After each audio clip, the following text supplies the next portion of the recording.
ఐటీలో పని చేయడం ఎందుకు మీ హస్బెండ్‌నే బెస్ట్ ఎగ్జాంపుల్‌గా తీసుకోవచ్చు. అవును. అనిల్ గారు లైక్ మేనేజ్ స్కిల్స్ చాలా ఎక్కువ కదా! అవును. ఈవెన్ దో ఆయన టెక్నాలజీలో చేసినా, చేయకపోయినా ఇంటర్వ్యూ ఎలా క్లియర్ చేస్తారు? అమెరికాలో ఇంటర్వ్యూలన్నీ just because of his communication skills అంతే కదా! రాని సబ్జెక్ట్ కూడా మీ హస్బెండ్ క్లియర్ చేస్తారు ఇంటర్వ్యూలు. ఎలాగా చాట్‌జిపిటి ఇంగ్లీషు వచ్చు కాబట్టి. మీ హస్బెండ్‌నే ఇన్స్పిరేషన్‌గా తీసుకోండి. అంటే నెక్స్ట్ మండే నుంచి వెళ్తున్నాం సిస్టర్. రేపు మండే నుంచి. వెరీ గుడ్ అసలు. అప్పుడు రోజు నాతో క్లాస్‌లో ఇంగ్లీష్‌లోనే మాట్లాడండి. సెట్ అయిపోద్ది. ఆ! Okay sister. అంటే ఒక 5 డేస్ చెప్తారంట. 5 డేస్ తర్వాత నుంచి మాట్లాడాలంట అక్కడ. అవును. హ్మ్. మీరేం చేస్తారంటే అద్దం ముందు నుంచొని ఆ క్లాస్‌లో ఆళ్ళేం చెప్పారో అందరి ముందు మాట్లాడాలంటే ఫస్ట్ భయమేస్తది కదా! ఫస్ట్ 10 డేస్ మనకి ఏదోలా అవును. అనిపిస్తది. కరెక్ట్ సో, అప్పుడేం చేస్తారంటే అద్దం ముందు ప్రాక్టీస్ చేయడం అలవాటు చేసుకోండి. అప్పుడు ఆ! ఎవ్వరు లేనప్పుడు బాత్రూమ్‌లో, మనం ఖాళీగా ఉన్న టైంలో అలా ఒంటరిగా ఉన్నప్పుడు మాట్లాడుకున్నారనుకో ఓకే. బయటికి మాట్లాడడం హ్మ్. భయమేస్తుందనుకోండి, మైండ్‌లో ఇప్పుడు మీరు ఫర్ ఎగ్జాంపుల్ ఇవాళ నేను ఏం వండాలి అని ఆలోచిస్తున్నా. What should I cook today? అలాగా. హ్మ్. ఆలోచనలు ఇంగ్లీష్‌లో హ్మ్. రావాలి. అప్పుడు త్వరగా వస్తది. ఈ ట్రిక్సే వాళ్ళు చెప్తారు. But yeah! హ్మ్. నేర్చుకోండి. నిజంగా ఇంపార్టెంట్ మీ ఇద్దరికి. అదొచ్చేస్తే అసలు నాకు వెంటనే రెజ్యూమ్ పెడతా జాబ్‌కి. నేను ఇన్ని రోజులు ఆగుతుంది కూడా ఆ ఒక్క కారణం వల్లే. హ్మ్. హ్మ్. అందుకనే మేము గూడా కొంచెం బేసిక్ అయినా రావాలిగా అని జెప్పేసి జాయిన్ అవుతున్నాం. హ్మ్. 2 కానీ మంత్స్ సిన్సియర్ 10 డేస్ అడ్వైస్ పడతది. మీరు దాన్ని బట్టి పట్టొద్దు ప్లీజ్. ఇం ఆ! ఇప్పుడు ఓకే. చూడండి భాష అనేది ఒక ఎమోషన్ కదా! ఇప్పుడు నేను అవును. ఎమోషనల్‌గా నేను మీతో మాట్లాడకపోతే నేను చెప్పేదేంటో మీకెలా అర్థమైద్ది? సో, మీరు దాన్ని బట్టి పడితే అది ఎప్పటికి రాదు. మీరు అర్థం చేసుకోవాలి హ్మ్. ఆ భాషలో ఉన్న ఎమోషన్. హ్మ్. హ్మ్. ఓకే. బట్టి పడితే వేస్ట్ అక్కడ కట్టే డబ్బులు కూడా వేస్ట్. హ్మ్. హ్మ్. ఓకే. సో, మొన్న మనం అబ్స్ట్రాక్ట్ క్లాస్ నేర్చుకున్నాం. ఇంటర్ఫేస్ నేర్చుకున్నాం. హ్మ్. తర్వాత కలెక్షన్స్ స్టార్ట్ చేశానా? కాదు. ఇంకా ఉంది. ఇంకా ఇంకా చాలా ఉంది. ఈ 2 టాపిక్స్ అయినాయి కదా! Next comes polymorphism. Okay. So, polymorphism అంటే ఏముందో థియరీలో గుర్తుందా? పాలీ అంటే మెనీ అన్నారు. పాలి అంటే మెనీ. తర్వాత హ్మ్.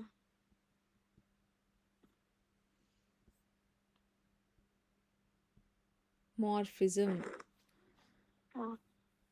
మార్ఫ్ అంటే బిహేవియర్. So, many behaviours. ఒక ఫంక్షన్‌కి మెనీ బిహేవియర్స్ అంటే దాన్ని మనం పాలిమార్ఫిజం అని అంటామనమాట. సో, పాలిమార్ఫిజం ఎలా అచీవ్ చేస్తామంట? Let's take one simple example. So, పాలిమార్ఫిజంలో బేసిక్‌గా 2 టైప్స్ ఉంటది. ఒకటి మెథడ్ ఓవర్‌లోడింగ్, ఇంకోటి method overriding. Okay. Hmm. So, overload అంటే ఉన్నదానికన్నా ఎక్స్‌ట్రా వేరేదేదో తీసుకుంటున్నాం. లోడ్ అంటే ఏంటి? ఎక్కువ యాడ్ చేయడమే కదా! సో, అవును. ఉన్నదానికన్నా ఎక్కువ యాడ్ చేస్తున్నాము. లేతే సంథింగ్ డిఫరెంట్ యాడ్ చేస్తున్నాము. సో, మామూలుగా ఒక మెథడ్ ఎలా రాస్తాము? ఫర్ ఎగ్జాంపుల్ 2 నంబర్స్‌ని యాడ్ చేయాలనుకుంటున్నాం అనుకోండి.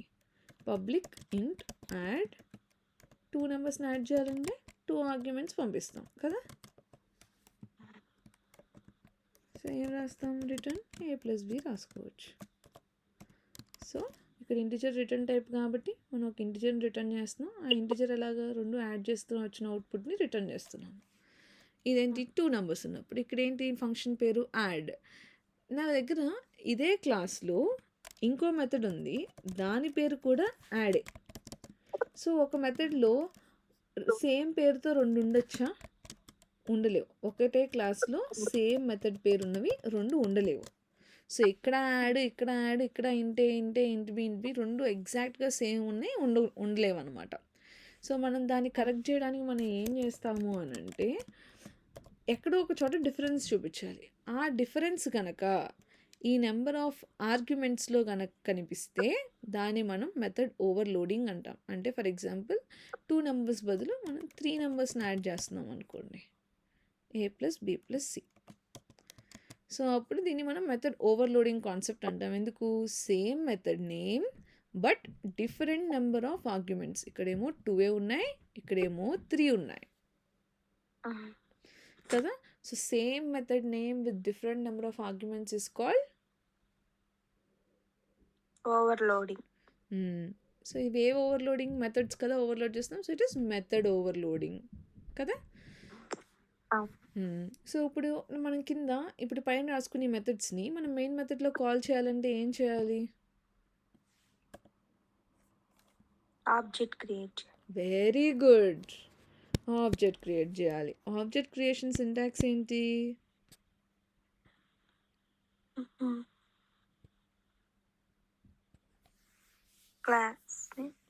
Class name. సో ఈ క్లాస్ పేరు ఏంటి? While loop. Very good, very very good. While loop. ఇక్కడే ఏదైనా ఒక వేరియబుల్ పేరు తీసుకోవచ్చు. తర్వాత న్యూ మళ్ళీ క్లాస్ నేమ్. ఇక్కడ రౌండ్ బ్రాకెట్స్ పెట్టాం కదా, ఈ ముక్కని కన్స్ట్రక్టర్ అంటారు. కానీ ఆ కన్స్ట్రక్టర్ ఎలా వర్క్ అయితే నేను ఇంకా చెప్పలేదు మీకు. ఓకే. సో ఇప్పుడు నేను ఈ మెథడ్ని కాల్ చేయాలి. WL.add కొట్టినప్పుడు నేను ఇక్కడ 2 ఆర్గ్యుమెంట్స్ పాస్ చేస్తున్నాను అనుకోండి, అప్పుడు పైది కాల్ అయింది ఫస్ట్ మెథడ్. బికాస్ ఈ డెఫినేషన్ దేంతో మ్యాచ్ అవుతుంది? ఇక్కడ యాడ్ ఉంది, 2 వాల్యూస్ ఉన్నాయి, యాడ్ ఉంది, 2 వాల్యూస్ ఉన్నాయి. సో దీంతో మ్యాచ్ అవుతుంది కాబట్టి ఈ మెథడ్ కాల్ అవుతుంది. అదే నేను 3 ఆర్గ్యుమెంట్స్ పంపిస్తున్నాను అనుకోండి, అప్పుడు నాకు కింద దాంతో మ్యాచ్ అయ్యి అవుట్పుట్ వస్తుంది అనమాట. సో ఇట్లా మనం ప్రింట్ కూడా చేయాలి కదా.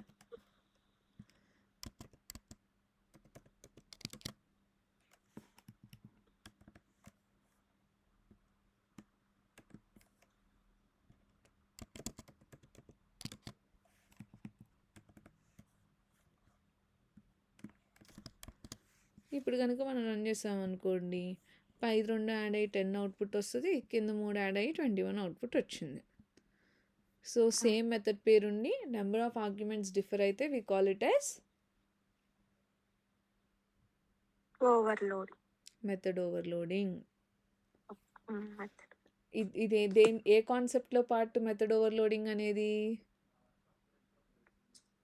ఊప్స్ కాన్సెప్ట్స్లో దేని కింద వస్తుంది method overloading?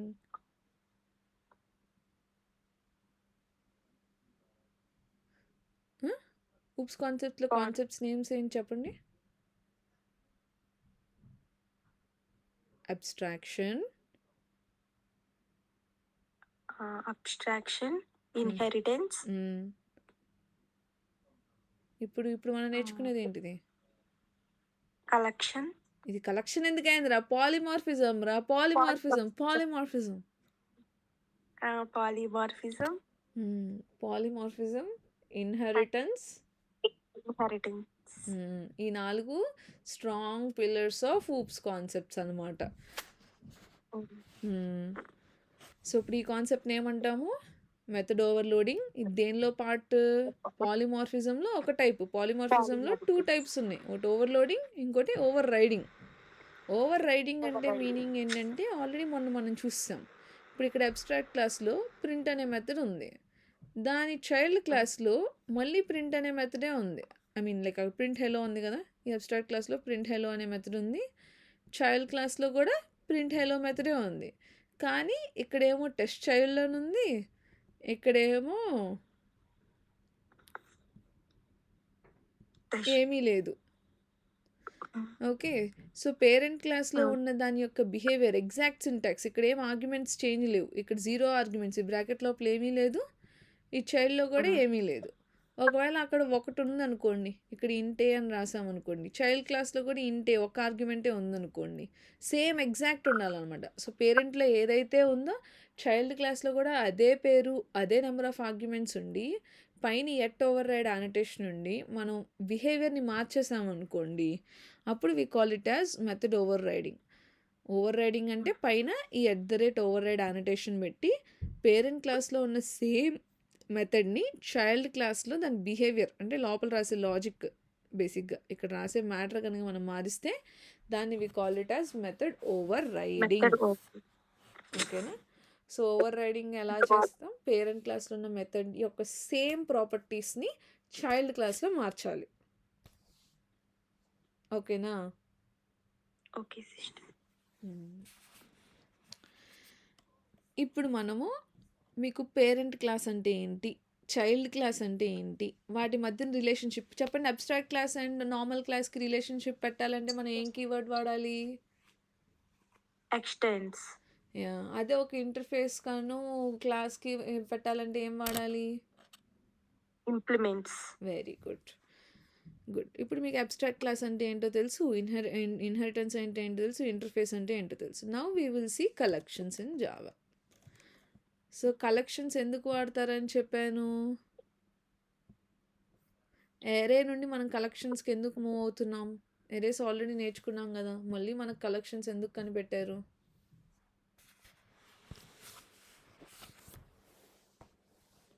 Why do we need collections? గుర్తుందా?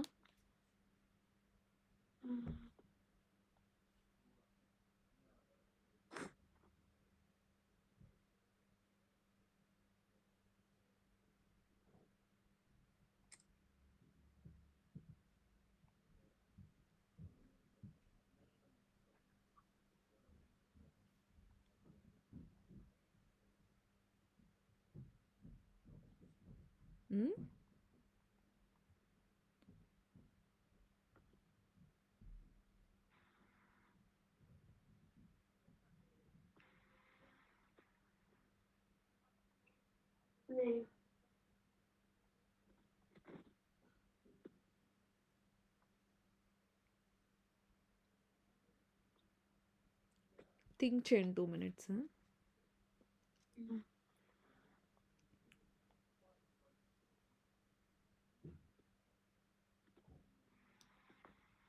క్వశ్చన్ ఒకసారి చెప్పరా? Why do we need collections in Java? What are the use? మీకు ఆల్రెడీ లాస్ట్ క్లాస్లో చెప్పాను, అందుకే అడుగుతున్నాను. సో అంతకుముందు మన ఎరేస్ నేర్చుకున్నప్పుడు మనకున్న డిసడ్వాంటేజ్ ఏంటి, దాని నుండి ఎందుకు మనం కలెక్షన్స్కి మూవ్ అవ్వాల్సి వచ్చింది?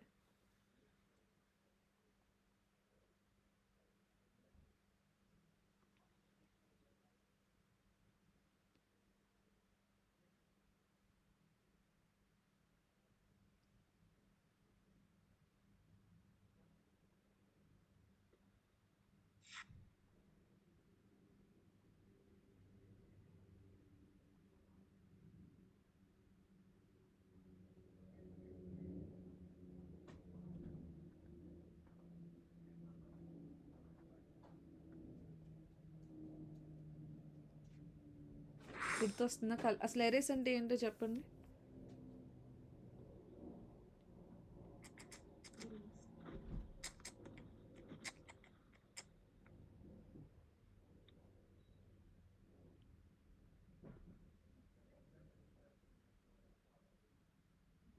ఎరేస్ అంటే డేటా స్ట్రక్చర్.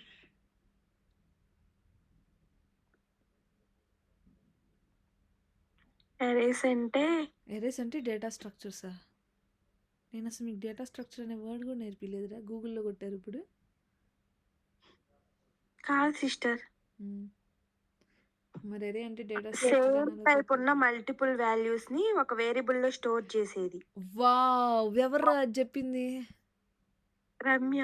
వావ్ రమ్య, వాళ్ళ నా జన్మ ధన్యం అయిపోయినాను. 3 ఆన్సర్లు కరెక్ట్ చెప్పారు. అబ్బా, I'm feeling so happy. Finally మీ ఇద్దరికి జావా అర్థమవుతుంది.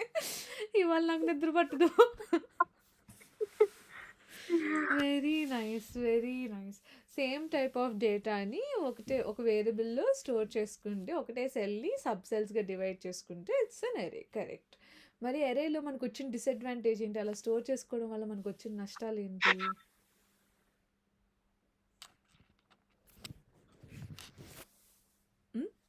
ఇప్పుడు మీరు ఒక ఎరే ఒక సైజు 100తో క్రియేట్ చేశారు, కానీ మీరు ఓన్లీ 10 సెల్సే వాడుతున్నారు, 10 డేటానే పెట్టారు అందులోని. అప్పుడు మిగిలిన 90 ఏమవుతున్నాయి? మీరు ఎరే సైజ్ 100 పెట్టారు, అందులో మీరు కానీ ఓన్లీ 10 సెల్సే వాడుతున్నారు, అప్పుడు మిగిలిన 90 ఏమవుతున్నాయి? జీరో చూపిస్తాయి. వేస్ట్గా మెమరీ ఉంది కదా అది. మెమరీ సో ఇప్పుడు మనం వాడినంత వరకే మనం మెమరీ యూజ్ చేస్తే మనకి ఇప్పుడు మనం చేసే చిన్న ప్రోగ్రామ్స్ కాబట్టి మీకు అంత డిఫరెన్స్ తెలియదు. బట్ లైక్ డెవలపర్స్ వాళ్ళందరూ వాడేటప్పుడు ఏంటంటే పెద్ద పెద్ద డేటా థౌజండ్స్ ఆఫ్ గిగాబైట్స్లో ఉంటుంది డేటా. అలాంటప్పుడు వాళ్ళకి చాలా పర్ఫార్మెన్స్ ఇష్యూస్ ఇస్తుంది కదా ఊరికి అలా మెమరీ వేస్ట్ అయిపోతే. సో దాని బదులు మనం ఎంత కావాలో అంతే వాడుకోవడానికి కలెక్షన్స్ అనే కాన్సెప్ట్ని ఇంట్రడ్యూస్ చేశారనమాట. సో కలెక్షన్స్లో ఇంత సైజ్తోనే క్రియేట్ చేయాలని రూల్ లేదు. మనం జస్ట్ ఆబ్జెక్ట్ క్రియేట్ చేస్తాము, మనం ఎంత డేటా యాడ్ చేస్తూ ఉంటే అంత మెమరీ క్రియేట్ అవుతూ ఉంటుంది. సో కలెక్షన్స్లో డైనమిక్ మెమరీ అలొకేషన్ అంటే వాడిన దాన్ని బట్టి జరుగుతుంది. Erase is a static memory, అంటే మనం ఫిక్స్డ్ ఎంతైతే ఇచ్చామో అంత మెమరీ మాత్రమే ఉండిద్ది, దాన్ని యాడ్ చేయడానికి లేదు, అంతకన్నా తక్కువైనా ఉపయోగం ఉండదు. ఓకేనా? Okay sister. సో ఇప్పుడు కలెక్షన్స్లో మనకు వచ్చిన డిఫరెంట్ టైప్స్ ఇక్కడ మీరు చూస్తే బ్లూ కలర్లో ఉండే అన్ని ఇంటర్ఫేసెస్ అంటున్నాడు. మరి ఇంటర్ఫేస్ అంటే ఇట్లా ఏముండి ఉండొచ్చు? కోడ్ ఉండిద్దా ఇంటర్ఫేస్లో? ఇంటర్ఫేస్లో ఏముంటాయి?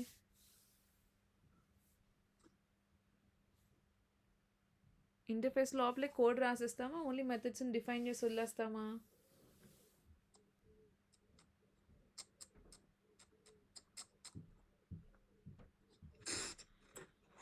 ఇంటర్ఫేస్ కోడ్ సేవ్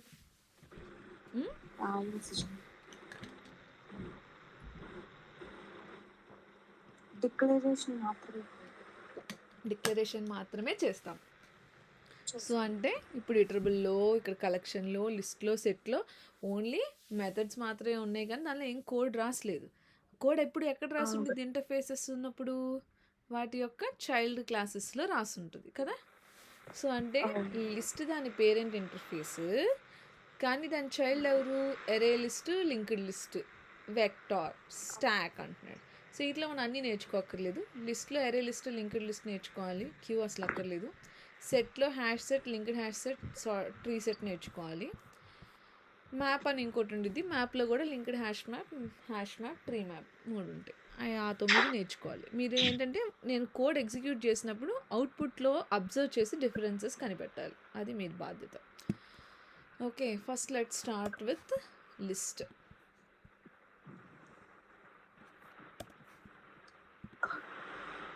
సో లిస్ట్ని ఎలా డిక్లేర్ చేస్తామంట? లిస్ట్కి ఆబ్జెక్ట్ క్రియేట్ చేయాలంటున్నాను. ఇంటర్ఫేస్కి ఆబ్జెక్ట్ క్రియేట్ చేయలేం, బికాజ్ అందులో కోడ్ ఏమి ఉండదు కాబట్టి మనం ఎప్పుడు కూడా ఇంటర్ఫేసెస్కి ఆబ్జెక్ట్ క్రియేట్ చేయలేము. అంటే ఇప్పుడు ఫర్ ఎగ్జాంపుల్ నేను ఏ అనే ఇంటర్ఫేస్ రాశాను అనుకోండి, ఏ ఈక్వల్ టు న్యూ ఏ అని నేను రాయలేను, బికాజ్ దానిలో కోడ్ లేనప్పుడు దానికి మనం మెమరీ క్రియేట్ చేయలేం కదా. సో అందుకని రాయలేము. కానీ మనం ఎలా క్రియేట్ చేయొచ్చు అంటే ఆబ్జెక్ట్ అనేది పేరెంట్ క్లాస్కి రిఫరెన్స్ తీసుకొని చేయొచ్చు, అది మనం లాస్ట్ క్లాస్లో చూసాము. సో ఇప్పుడు మనము ఎరే లిస్ట్ అనే క్లాస్కి ఆబ్జెక్ట్ క్రియేట్ చేయాలి, కానీ we are taking reference to the parent. మామూలుగా object creation syntax class name variable equal to new class name, అంటే array list AL equal to new array list రాస్తాం.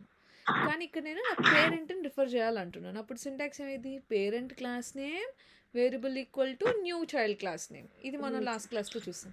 సో ఇప్పుడు ఆ ఫార్మాట్లో పెట్టాలనుకోండి, లిస్ట్ మన parent class, so list equal to new array list ఇలా రాయాలన్నమాట.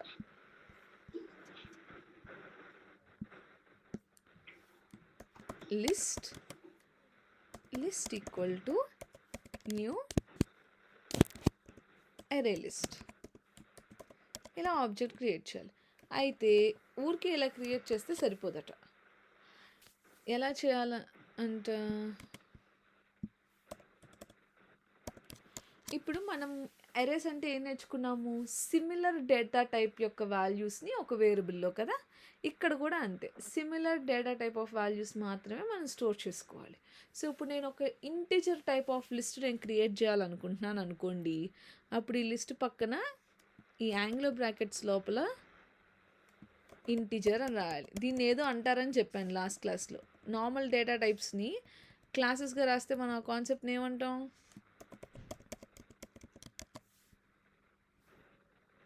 ఏంటిది అది? ఆ కాన్సెప్ట్ని ఏదో అంటాం, గుర్తుందా గుర్తులేదా?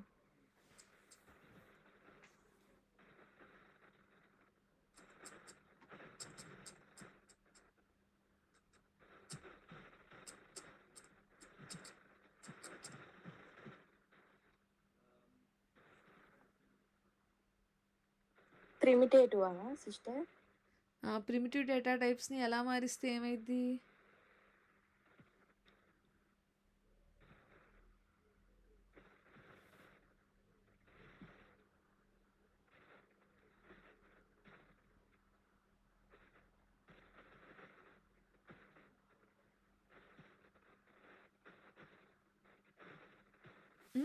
ప్రిమిటివ్ డేటా టైప్స్ని క్లాసెస్లా మారిస్తే దాన్ని ఏమంటాము?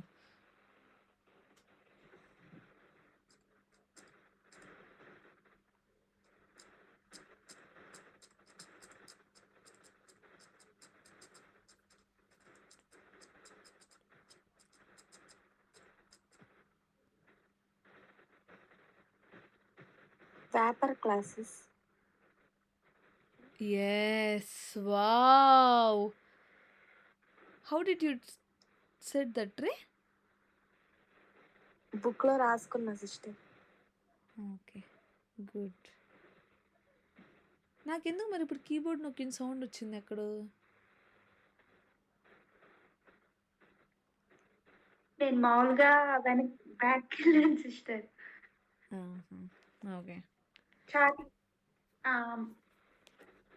మా అత్తగారు బయటికి రావట్లేదు ఏంటంటే మెసేజ్ పెడుతున్నాను. Okay, good, very good. Ramya, నువ్వు మంచి నోట్స్ రాసావు. కృష్ణ, మీరు ఇంకొంచెం కాన్సన్ట్రేషన్తో నేర్చుకోవాలి. ఓకే, ఓకే సురేఖ గారు. నైస్.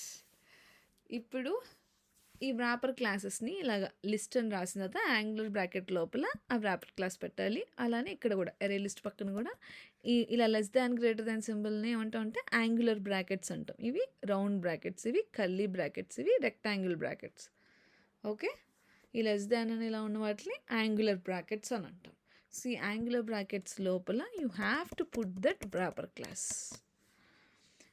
అయితే ఇక్కడ ఇంకా ఒక ఎర్రర్ కనిపిస్తుంది, లిస్ట్, ఎరే లిస్ట్ అని. సో ఇప్పుడు వరకు మీరు నేర్చుకున్న కాన్సెప్ట్స్ అన్నీ కూడా జావాలో ఒక డిఫాల్ట్ ప్యాకేజ్, ఒక లాంగ్ ప్యాకేజ్లో అనమాట. సో డిఫాల్ట్ ప్యాకేజీ మనం పైన మెన్షన్ చేయకపోయినా పర్లేదు. ఒకటేసారి కోడ్ అంతా వాడుతుంటే పర్ఫార్మెన్స్ స్లో అయిపోయింది కాబట్టి కోడ్ని రకరకాల ప్యాకేజెస్లో పెట్టారు. ఇప్పుడు మనం ఎలాగా ఇలా హెచ్డి జావా బేసిక్స్లో మనం ఎలా క్లాస్ రాసుకున్నాం, అలా జావాని కూడా తయారు చేసినప్పుడు వాళ్ళు ఇలానే ప్యాకేజెస్లో క్లాసెస్లో రాసుకున్నారు. సో అందులో ఇది లిస్ట్ అనేది ఒక ఇంటర్ఫేస్, ఎరే లిస్ట్ అని ఒక క్లాస్. కానీ ఈ రెండింటిని ఏ ప్యాకేజ్లో పెట్టారంట? యుటిల్ అనే ప్యాకేజ్లో పెట్టారంట. సో మీరు పైన ఏం రాయాలంటే ఈ పబ్లిక్ క్లాస్ టెస్ట్ చైల్డ్ పైన మీ ల్యాప్టాప్స్లో కొత్తదే కాబట్టి మీకు ఇన్స్టాల్ చేసిన వర్షన్ మీకు ఇక్కడ హోవర్ చేయగానే రెడ్ లైన్ మీద ఇలా హోవర్ చేయగానే ఇంపోర్ట్ java.util.list అని ఒక ఆప్షన్ కనిపిస్తుంది. ఇలా హోవర్ చేస్తే ఇక్కడ కింద ఆప్షన్స్ వస్తున్నాయి కదా, ఇదిగో నాకు కూడా వచ్చింది ఇప్పుడు. ఇలా ఇంపోర్ట్ లిస్ట్ ఇది క్లిక్ చేస్తే పైన ఈ స్టేట్మెంట్ అప్లై అయిపోయింది అనమాట. అలానే ఇది కూడా, అంటే దీని మీనింగ్ ఏంటంటే లిస్ట్ అండ్ ఎరే లిస్ట్ లాంటి రెండు క్లాసెస్ వేరే క్లాసెస్లో జావా డెవలపర్స్ రాసుకున్న కోడ్ని మనము ఈ టెస్ట్ చైల్డ్ అనే క్లాస్లో వాడుతున్నాం. ఇంపోర్ట్ అంటే మీనింగ్ ఏంటి ఇంగ్లీష్లో? ఎక్స్పోర్ట్స్ అండ్ ఇంపోర్ట్స్ విన్నారు ఎప్పుడైనా? విన్నాను సిస్టర్, కానీ తెలియదు. ఎక్స్పోర్ట్ అంటే మన దేశం నుండి ఇప్పుడు వేరే దేశానికి మనం సరుకులు పంపిస్తున్నాం అనుకోండి, then we say it as exporting. అదే వేరే దేశం నుండి మనం మన దేశానికి ఏమైనా తెప్పించుకుంటున్నాం అనుకోండి, then we call it as importing. So import అంటే తెచ్చుకోవడం, ఎక్స్పోర్ట్ అంటే ఇవ్వడం. సో మనం ఇక్కడ ఇంపోర్ట్ అంటే తెచ్చుకుంటున్నాం. ఎక్కడి నుండి తెచ్చుకుంటున్నామంట? ఈ ఎరే లిస్ట్ యుటిల్ అనే ప్యాకేజ్లో ఉన్న ఈ రెండు క్లాసెస్లో నుండి మనం తెచ్చుకుంటున్నామంట డేటాని. ఓకేనా?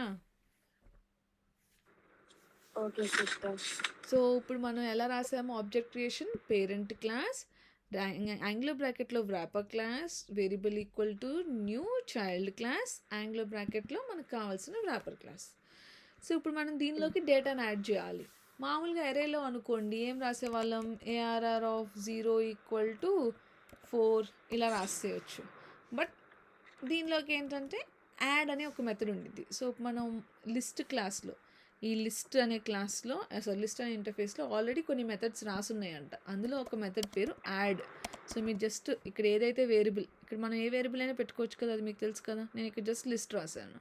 సో లిస్ట్ డాట్ యాడ్, మనం ఇక్కడ ఏ నెంబర్ పంపిద్దాం అనుకుంటున్నామో ఆ నెంబర్ని పంపించుకోవచ్చు.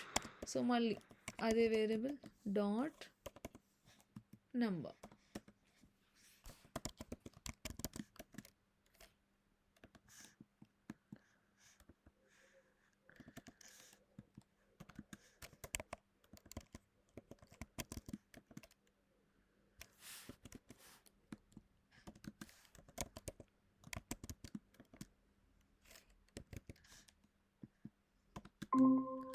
సో ఇక్కడ నేను సమ్ డేటా యాడ్ చేశాను, 7, 67, 98, 67, 34 అలాగా. ఓకే, ఇప్పుడు నేను ఈ లిస్ట్ని ప్రింట్ చేస్తున్నాను. ప్రింట్ చేస్తా అంటే మనకి అవుట్పుట్ వచ్చింది. ఓకే, సో ఇప్పుడు ఈ అవుట్పుట్ని మీరు గమనిస్తే ఏం డిఫరెన్స్ ఉంది? మనం యాడ్ చేసిన దానికి అక్కడ ప్రింట్ అయిన దానికి అసలు ఏమైనా డిఫరెన్స్ ఉందా?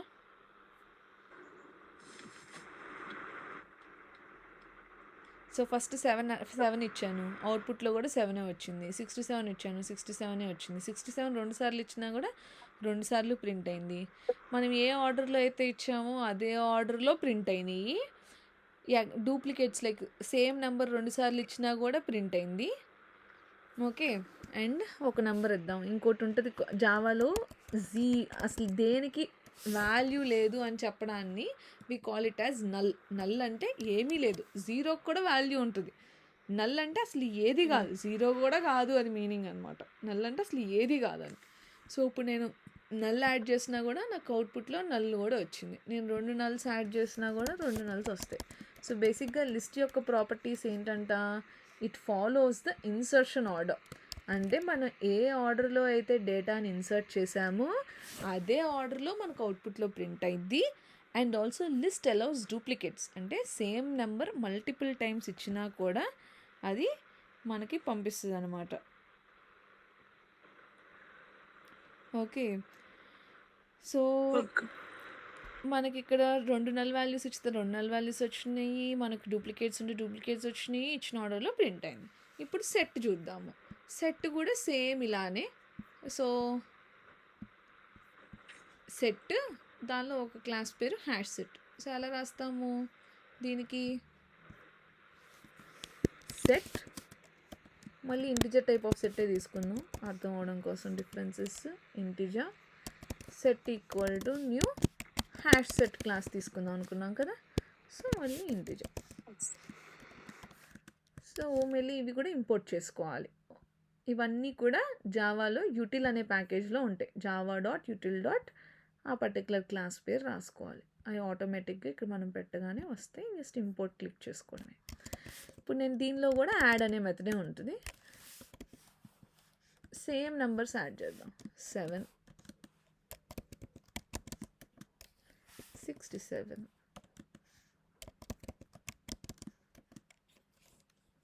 98, 34,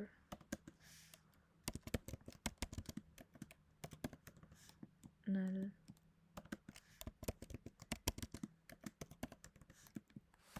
null.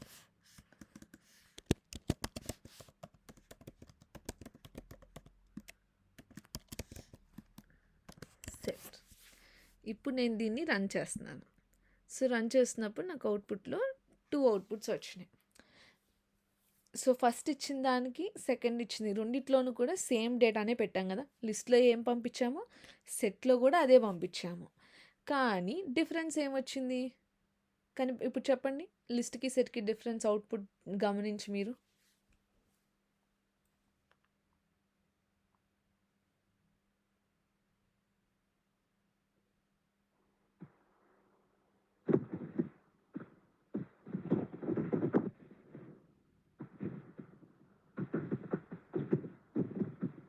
లిస్ట్‌కి ఎండింగ్‌లో నల్ అనేవి 2 వచ్చాయి.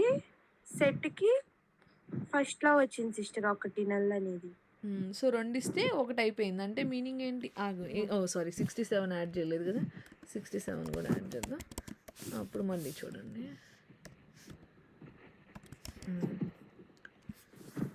సో మనం ఏమైనా 2 సార్లు ఇస్తుంటే మనకు అవుట్‌పుట్‌లో అది ఒకసారే వస్తుంది.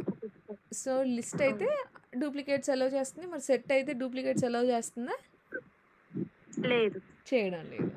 అండ్ లిస్ట్‌లో మనం ఏ ఆర్డర్‌లో అయితే ఇక్కడ డేటా ఎంటర్ చేసామో అదే ఆర్డర్‌లో వచ్చినాయి. కానీ మరి సెట్‌లో వచ్చినాయా? రాలేదు సిస్టర్. రాలేదు. సో అది మెయిన్ డిఫరెన్స్ అనమాట. లిస్ట్ ఫాలోస్ ఇంటర్వ్యూలో చాలా ఫ్రీక్వెంట్గా అడిగే క్వశ్చన్ ఏంటంటే what is the difference between list and set అని అడుగుతారు. So list follows insertion order, set does not follows insertion order. Okay, list allows duplicates, set does not allow duplicates. ఇక్కడ వరకు అర్థమైందా?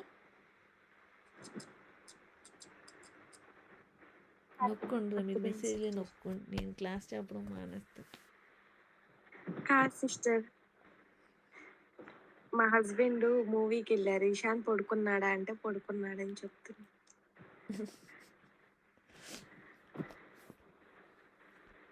సరిపోయింది. హరిహర వీరమల్లా ఆ! అవును సిస్టర్. విజయవాడ వెళ్ళాడు నన్ను ఇంట్లో ఒక్కదాన్ని వదిలేసి. అందుకే క్లాస్ 10కి తీసుకోమన్నా సిస్టర్.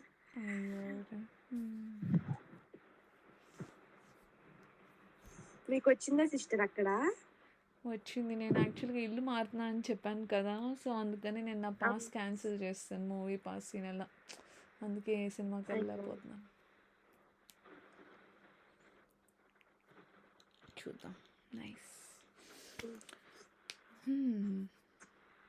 ఓకే, ఇక్కడ వరకు అర్థమైంది, అర్థం కాలేదు ఇంతకి మళ్ళీ చెప్పనా? అర్థమైంది సిస్టర్. మరి ఒకసారి క్లాస్ చూస్తాం మళ్ళీ. అయితే నోట్స్ రాసుకుంటాం. ఓకే సరే, ఇక్కడ వరకు ప్రాక్టీస్ చేయండిలే. రిమైనింగ్ రేపు నేను ఆఫీస్కి వెళ్తాను, ఎల్లుండి వెళ్ళను, ఎల్లుండి కనెక్ట్ అవుదాం. Okay sister. ఇంకా 30 days పట్టిద్దా సిస్టర్?